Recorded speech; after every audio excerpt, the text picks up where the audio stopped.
안녕하십니까. 반갑습니다. 네.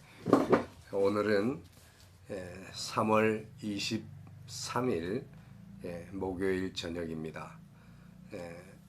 사순절 말씀 묵상 제26일차 저녁입니다. 오늘 함께 나누실 하나님의 말씀은 신약성경 마태복음 제22장 1절로 14절의 말씀입니다. 제가 빠르게 읽도록 하겠습니다. 예수께서 다시 비유로 대답하여 이르시되 천국은 마치 자기 아들을 위하여 혼인잔치를 베푸는 어떤 임금과 같으니 그 종들을 보내어 그 청한 사람들을 혼인잔치에 오라 하였더니 오기를 싫어하거늘 다시 다른 종들을 보내며 이르되 청한 사람들에게 이르기를 내가 오찬을 준비하되 나의 소와 살찐 짐승을 잡고 모든 것을 갖추었으니 혼인잔치에 오소서 하라 하였더니 그들이 돌아보지도 않고 한 사람은 자기 밭으로 한 사람은 자기 사업하러 가고 그 남은 자들은 종들을 잡아 모욕하고 죽이니 임금이 노하여 군대를 보내어 그 살인한 자들을 진멸하고 그 동네를 불사르고 이에 종들에게 이르되 혼인잔치는 준비되었으나 청한 사람들은 합당하지 아니하니 내거리 길에 가서 사람을 만나는 대로 혼인잔치에 청하여 오라 한데 종들이 길에 나가 악한 자나 선한 자나 만나는 대로 모두 데려오니 혼인잔치에 손님들이 가득한지라 임금이 손님들을 보러 들어올새 거기서 예복을 입지 않은 한 사람을 보고 이르되 친구여 어찌하여 예복을 입지 않고 여기 들어왔느냐 하니 그가 아무 말도 못하거늘 임금이 사환들에게 말하되 그 손발을 묶어 바깥 어두운 데에 내 던지라 거기서 슬피 울며 이를 갈게 되리라 하니라. 청함을 받은 자는 많되 택함을 입은 자는 적으니라. 아멘. 네, 오늘 하루는 어떻게 잘 지내셨습니까? 네, 제가 오늘 또 목요일 찬양 시간이 있어서 좀 일찍 카메라를 켰습니다. 하나님께서 이스라엘을 구원하기 위한 이 역사가 이제 정말 이스라엘을 위해 이스라엘만을 구원하시려고 하셨던 것인가 처음에 최초의 계획이 그러나 그렇지 않죠. 온 인류를 구원하시겠다고 하는 하나님의 깊은 계획이 있으셨습니다. 어쨌든 오늘 이 잔치의 비유를 통해서 또 우리가 어제 들었던 것처럼 또 열매를 구하는 그 이 농부의 마음, 주인의 마음. 그래서 결국에는 자신들이 누릴 수 있는 것들을 다 빼앗기고 신실한 종들에게 나누어 주게 될 것이다라고 하는 이런 결론에 도달했지요. 오늘도 마찬가지입니다. 오늘도 하나님께서는 천국 잔치를 베풀었습니다. 이게는 혼인 잔치라고 이렇게 비유하고 있습니다.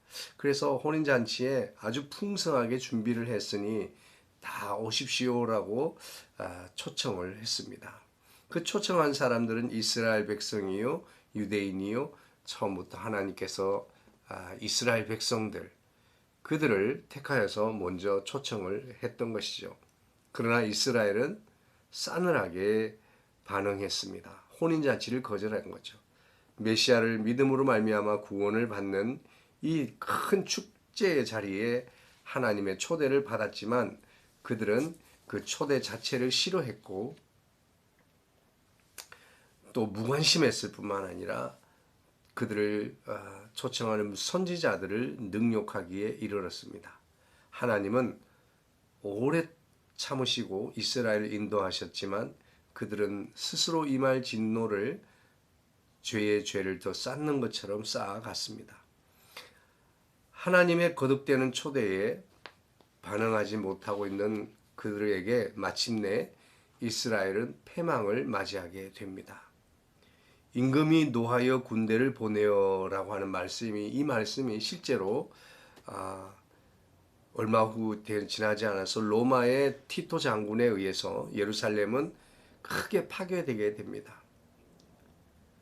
그리스도를 믿지 않는 것은 이미 그는 심판을 받은 것이라고 요한복음 3장 18절에 말씀하고 있습니다.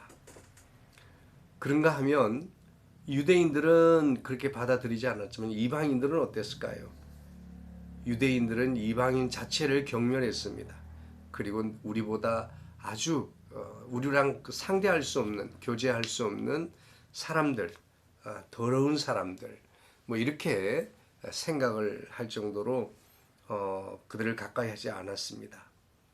그러나 하나님의 선택에 있어서 이방인은 하나님도 없고 약속의 언약에 있어서도 그들은 제외되어 있는 자들이었다라고 에베소서 2장 11절로 12절에 말씀하고 있어요. 그러나 유대인들이 그 구원의 은혜를 받아들이지 않음으로 인해서 그 구원은 이방인에게까지 주어지게 되었다라고 로마서 11장에 보면 참감람나무의 비유를 통해서 말씀하고 있습니다.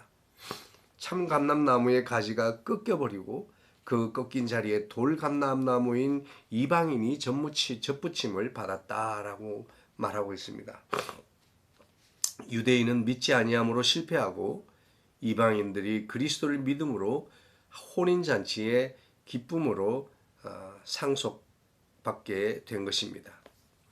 하나님의 구원의 경륜은 마침내 이방인의 수가 다 차게 되면 유대인, 이스라엘도 마침내 다 회복하실 것이라고 로마서 11장 25절에 말씀하고 있습니다. 유대인이 완악하게 되어서 혼인잔치의 초대를 거절한 것은 하나님의 경륜이었습니다. 이미 하나님은 이 모든 것들을 아시고 준비하신 분이잖아요. 그래서 온 인류를 애초부터 하나님은 온 인류 전체를 구원하시려고 하는 계획이 있었고, 그리고 그 은혜가 우리 이방인에게까지 흘러와서 마침내 우리도 주님을 맞이할 수 있게 된 것이지요. 계속해서 이제 예루살렘을 향해서 나아가시는 중에 일어났던 사건과 이야기들, 가르침들을 하나하나 우리가 짚어보고 있습니다. 이 속에서 우리가 한결같이 생각해야 될 것은 우리의 받은 구원은 은혜로 주어진 것이다 라는 걸, 이 말씀을 사순절을 하루하루 지나면서 다시 한번 깊이 묵상할 수 있으면 좋겠습니다. 은혜는 자격이 없는 자에게 주어지는 것, 그것이 은혜입니다. 아무것도 받을 자격이 없는데 무엇인가를 받았다는 것, 이것이 은혜죠. 네. 하지 않아도 될 일을 하는 것이 사랑이고, 그리고 자격이 없는 자에게 선물을 주는 것, 이것이 은혜입니다. 저와 여러분들은 이방인이었고 나그네였습니다. 구원에서 제외된 자였습니다. 그러나 우리는 하나님의 은혜로 값없이 우리도 구원의 반열에 들어서게 된 것입니다. 이것은 하나님의 전적인 은혜입니다. 이 은혜를 다시 한번 깊이 새기고, 그리고 우리를, 온 인류를 구원하시기 위해서 지금 계속 십자가, 예루살렘을 향해서 십자가를 향해서 걸어가시는 예수님의 모습 속에서 다시 한번 우리의 구원의 감격과 은혜가 충만하게 되기를 주의 이름으로 축복합니다. 기도하겠습니다. 사랑 많으신 주님, 감사합니다.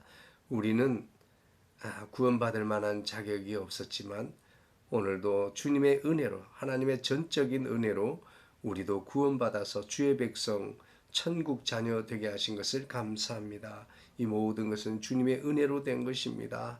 이 사순절 기간 더욱더 십자가와 또 부활의 이 모든 은혜에 대하여 깊이 새기는 하루하루 되게 하여 주옵소서. 모든 말씀 우리 주 예수님의 이름으로 기도하옵나이다. 아멘. 감사합니다. 샬롬. 내일 저녁 또 만나 뵙도록 하겠습니다.